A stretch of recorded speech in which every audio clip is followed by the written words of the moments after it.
Hello friends, कैसे आप लोग। आशा करता आप सभी अच्छे होंगे, मस्त होंगे, तंदुरुस्त होंगे और अच्छे से स्टडी कर रहे होंगे।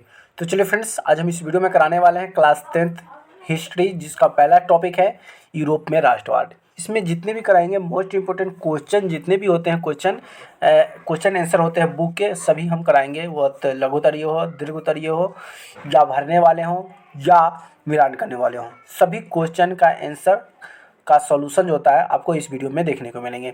तो वीडियो को लास्ट तक जरूर देखिएगा। अभी तक चैनल को सब्सक्राइब नहीं किए तो चैनल को सब्सक्राइब जरूर कर लीजिएगा, क्योंकि हमारे चैनल पे क्लास 10th 9th के जितने भी इंपॉर्टेंट क्वेश्चन होते हैं पूरे सॉल्यूशन कराए जाते हैं। ठीक है, तो चलिए यहाँ से हम पहला टॉपिक है रिक्त स्थान को भरे। क्या है? रिक्त स्थानों को भरे, खाली स्थानों को भरे। पहला क्वेश्चन है, डैश के स्थान पर कुछ खाली रहेगा। डैश के युद्ध में एक महाशक्ति पतन के दूसरे यूरोपियन और महाशक्ति जर्मनी का जन्म हुआ था। तो ये हुआ था सेडॉन में। क्या हुआ था? सेडॉन। सेडॉन का युद्ध डैश और डैश के बीच हुआ था, तो ये होता है ऑस्ट्रिया और प्रासा। 1857 की क्रांति में फ्रांसीसी ने डैश का युग का भी अंत किया था, तब पुरातन का युग किया था, पुरातन युग का अंत किया था। वेटिकन सिटी का राजमहल जहाँ डैश रहते थे, जो इटली के डैश से बचा रहा, तो जो पोप रहते थे और इटली के एकीकरण से बचा रहा। यूनान के एक स्वतंत्रता राष्ट्र घोषित करने के बाद बेबेरियन शासक डैश वहाँ राजा घोषित किया था। यह किया गया था ओटो। क्या था? ओटो था। अगला, हंगरी की राजधानी डैश कहाँ है? हंगरी की राजधानी डैश है। हंगरी की जो राजधानी है यह बुडापेस्ट है। कहाँ पे है? बुडापेस्ट। ठीक है, अब यहाँ से आता है मिलान करने वाले क्वेश्चन। ठीक है, जैसे कि मिलान करना है। पहला क्वेश्चन है कि मेजनी, तो मेजनी क्या हो जाएगा? राजनीतिक हो जाएगा। ठीक है, उसके बाद नहीं, मेजनी का राजनीतिक नहीं हो जाएगा। मेजनी का जो होगा वो हो जाएगा इटली, इटली का निवासी था मेजनी। उसके बाद हिगेल, हिगेल के बात करेंगे तो हिगेल था दार्शनिक था। क्या था? दार्शनिक था। उसके बाद विस्मार्क, विस्मार्क जो था जर्मन चांसलर था। क्या था? जर्मन चांसलर था। और विक्टर एमुनुएल राजनीतिक थे। ठीक है, तो यहाँ से आपको इसको याद कर लेना है, मिलान करने वाला है। अब आता है एक और मिलान करने वाला आ गया क्वेश्चन। क्या कहता है मिलान करने वाला में? पहला कि वियना सम्मेलन, तो वियना सम्मेलन जो हुआ था, वियना सम्मेलन कब हुआ था? तो ये हुआ था 1814 से 1815 के करीब में हुआ था। ठीक है, मेटरनिक जो पतन था ये हुआ था 1848 ईस्वी में। उसके बाद है इटली का एकीकरण जो हुआ था ये हुआ था 1871 में हुआ था। और सेडॉन का युद्ध जो हुआ था ये 1870 में हुआ था। ठीक है, इसको याद कर लीजिएगा। एक और क्वेश्चन आ गया मिलान करने वाले, मोस्ट इंपोर्टेंट क्वेश्चन। पहला है कि केथुकस, केथुकस के जो था ये था हंगरी राष्ट्रवादी नेता थे। उसके बाद था एड्रियानोपल की संधि। एड्रियानोपल की संधि कौन दिया था? तो ये दिया था 1829 ईस्वी में दिया था। कब दिया था? 1829 में। यूनान की स्वतंत्रता, तो यूनान की स्वतंत्रता 1832 में मिला था। और पोलैंड के आंदोलन जो था 1830 में मिला गया था। फिर बच्चों अब यहाँ से आता है मोस्ट इंपोर्टेंट क्वेश्चन। चलिए अब यहाँ से आता है अति लघुत्तरीय प्रश्न। क्या आता है? अति लघुत्तरीय प्रश्न आएगा प्यारे बच्चों, और इसका आंसर जो देना रहता है 20 शब्दों में लिखना रहता है। कितना होता है? इसका आंसर जो होता है 20 शब्दों में लिखना रहता है। कैसे लिखेंगे 20 शब्दों में? क्वेश्चन कैसे आएगा, क्या क्या क्वेश्चन पूछा जाएगा देख लीजिए। तो ये बुक का क्वेश्चन है। पहला क्वेश्चन है राष्ट्रवाद है क्या? राष्ट्रवाद किसे कहते हैं? तो देखिए, राष्ट्रवाद एक ऐसी भावना है जो किसी विशेष भौगोलिक, संस्कृति या सामाजिक परिवेश में रहने वाले के बीच एकता की भावना का वाहक करती है। वो हमारा क्या कहलाता है? राष्ट्रवाद कहलाता है। अब बात करते हैं मेजनी कौन था? ये मेजनी था कौन? तो मेजनी मुख्यतः एक साहित्यकार था, लेकिन उसने राजनीतिक से भी प्रेम था। वह कुछ दिनों से एक क्रांतिकारी गुप्त संगठन कार्बोनिक से जुड़ा रहा, लेकिन वह गणतंत्र में विश्वास रखता था। अगला है जर्मनी के एकीकरण में क्या बाधाएं थी? मोस्ट इंपोर्टेंट क्वेश्चन है, इसको वीवीआई कर लीजिए, क्योंकि क्वेश्चन ऐसा पूछा जाता है। क्या क्वेश्चन है? क्वेश्चन है कि जर्मनी के एकीकरण के अनेक बाधाएं थी। लगभग 300 छोटे बड़े राज्यों में बंटा हुआ था। इन सभी राज्यों के प्रमुख अपनी सोच थी और धार्मिक और जातीय रूप से वे एक नहीं थे। जर्मनी जो था, बाधाएं तो बहुत थी, लेकिन इसका बाधाएं जो था धार्मिक और जातीय था। जातीय भी वे एक नहीं थे। मेटरनिक युग क्या था? ये भी वीवीआई है कि मेटरनिक युग प्राचीन समर्थन था, नेपोलियन द्वारा स्थापित किया गया, उसे पसंद नहीं था। इटली पर अपना प्रभाव जमाने के लिए उन्होंने राज्यों का विभाजित कर दिया और इसे युग को मेटरनिक युग कहा जाता है। अब यहाँ से आता है लघुत्तरीय प्रश्न। वो तो था अति लघुत्तरीय। अब यहाँ से जो लघुत्तरीय प्रश्न होता है ये कम से कम आपसे 3 नंबर का क्वेश्चन या 4 नंबर का क्वेश्चन पूछे जाते हैं। जैसे कि पहला क्वेश्चन आ गया वीवीआई के अंतर रखें। ये सभी क्वेश्चन जो होता है ना गर्दा टाइप का क्वेश्चन होता है। क्या होता है? गर्दा। करा कि 1857 के क्रांति के क्या कारण थे? 1857 के शासन लुई फिलीपींस उत्तरवादी था, लेकिन वह महत्वाकांक्षी था। उसने 1840 में जीपो के प्रधानमंत्री नियुक्त किया। गीजो कट्टर प्रतिवादी था और राजा में वह किसी भी सुधार को लागू करने के पक्ष में नहीं था। राजा लुई फिलीपींस भी अमीरों के साथ पसंद करता था, उनके पास कोई सुधारात्मक कार्यक्रम नहीं था। देश में भूखमरी और बेरोजगारी चरम पर थी।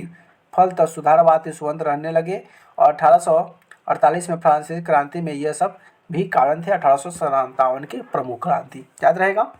अगला इटली के एकीकरण। क्या इटली के एकीकरण में ऑस्ट्रिया का क्या भूमिका थी? इटली और जर्मनी के एकीकरण में ऑस्ट्रेलिया की क्या भूमिका रही है? तो देखिए इटली के अगर एकीकरण की अगर बात करेंगे तो ऑस्ट्रेलिया और पिडमाउथ सीमा को लेकर विवाद था। क्या था? पिडमाउथ में सीमा को लेकर विवाद था। इस कारण ऑस्ट्रेलिया और इटली में युद्ध हुआ था। अब युद्ध तो होगा, जो बॉर्डर है, ठीक है, सीमा रेखा है, उसमें कुछ भी परेशानी होती है तो वहाँ पे झगड़ा होता है। और 1859 में प्रारंभ हुआ था कौन सा? ये युद्ध। और 1860 तक चलता रहा। युद्ध में इटली के समर्थन में फ्रांस ने अपनी सेना उतार दी। अब उसको समर्थन करने के लिए दूसरे देश के सेनाओं भेजता है कि भाई जाओ वहाँ पे उसकी रक्षा करो, सुरक्षा करो।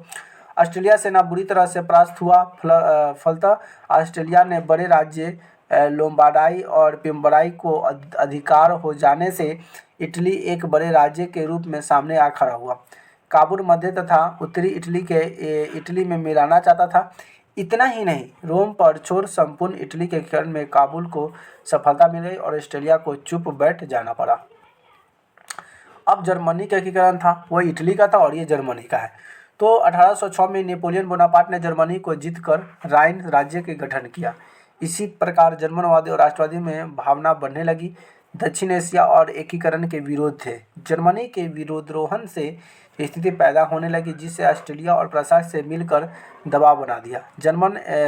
जर्मनी एकीकरण के नेतृत्व में करना था और जिसके लिए वह सैन्य शक्ति बढ़ाने तथा सैन्य शक्ति का कूटनीति चलते समय जर्मन के एकीकरण में वह सफल हो गया और जर्मन के चांसलर को एक तरह से एकीकरण का ऑस्ट्रेलिया में ही मिल गया।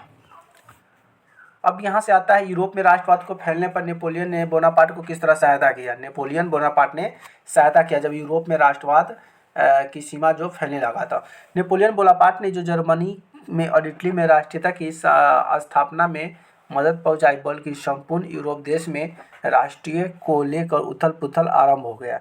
इस राष्ट्रीय का मूल राष्ट्रीयता की भावना के साथ ही लोकतांत्रिक विचार का भी उदय हुआ। हंगरी, बेहेरियंस तथा यूनान में स्वतंत्रता आंदोलन की राष्ट्रवाद का परिणाम था। इसी आंदोलन के प्रभाव के कारण ओस्मानिया साम्राज्य पतन हो गया, वह तुर्की तक सीमित रह गया और राष्ट्रवादी के कारण ही बाल्कन क्षेत्र में स्वराज्य जाति का संगठन होने का मौका मिला और सर्बिया नामक नए देश की जन्म हो गया। ये सभी क्वेश्चन 60 शब्दों में लिखना रहता है, तभी जाकर आपका 3 नंबर मिलता है। अब यहाँ से आता है गैरीबोल्डी। मोस्ट इंपोर्टेंट क्वेश्चन है गैरीबोल्डी। क्या है गैरीबोल्डी का कार्य? तो देखिए गैरीबोल्डी जो था क्रांति का समर्थक था। वह इटली के रियासतों का एकीकरण करके इटली में स्वतंत्रता की स्थापना करना चाहता था। वह मेजनी के विचार को मानता था, परंतु काबुल के प्रभाव और वैधानिक राजतंत्र के समर्थन बन गया। उसने लोगों के मिलाकर एक सेना का गठन किया, जो सेना का पल इटली के प्रांत में सिसिली और नेपल्स पर अधिकार जमा लिया। उसने विक्टर एनुअल्स तब प्रतिनिधि के रूप में वहां की सत्ता संभाली और वहां रोम पर आक्रमण करना चाहता था, लेकिन काबुल के रहने से उनके यहाँ योजना त्याग दी। उसने बहुत कुछ किया, किंतु वह शासन बनने से इनकार कर दिया। वह त्याग से दिन रात भर प्रशंसा हुई। चलिए यहाँ से क्वेश्चन है कि विलियम एक के बगैर जर्मनी के एकीकरण विस्मार के लिए असंभव था। कैसे संभव था? तो देखिए विलियन वन था जिसे फेडरल विलियन भी कहा जाता था। अब विलियन को क्या कहा जाता था? जिसे फेडरल विलियन भी कहा जाता था। विस्मार के लिए बड़े ही महत्व था। 1848 में पुरानी संसद को फेडिक्स का बुलाया और वहाँ यह निर्णय लिया कि फेडरिक विलियन जर्मन राष्ट्र का नेतृत्व करेगा और वहाँ उसे नेतृत्व के समस्त राज्यों का एकीकरण किया जाएगा, लेकिन विलियम ने इसे मानने से इनकार कर दिया, जबकि बिस्मार्क को जर्मन का चांसलर नियुक्त कर दिया गया। देश की एकता और शांति स्थापित करने से विलियम आश्वस्त में हुआ, क्योंकि फर्डिनेंड की भूल नहीं था। तो प्यारे बच्चों, यहाँ से आपका क्वेश्चन जो होता है यूरोप में राष्ट्रवाद, जितने भी मोस्ट इंपोर्टेंट टॉपिक थे सभी क्वेश्चन का हम आंसर कराया। बस आपका एक टॉपिक जो छूट गया है, आपका दीर्घ उत्तरीय प्रश्न, उसका हम अगले टॉपिक अगले भाग में उसको दीर्घ उत्तरीय का क्वेश्चन आंसर करा देंगे। तो प्यारे बच्चों, यहाँ से वीडियो को हम करते हैं। तो वीडियो अच्छी लगी तो वीडियो को लाइक कमेंट शेयर जरूर कर दीजिएगा। चैनल को सब्सक्राइब नहीं किया तो चैनल को सब्सक्राइब जरूर कर दीजिएगा। फिर मिलते हैं नए वीडियो में नए टॉपिक के साथ। तब तक के लिए जय हिंद, वंदे मातरम।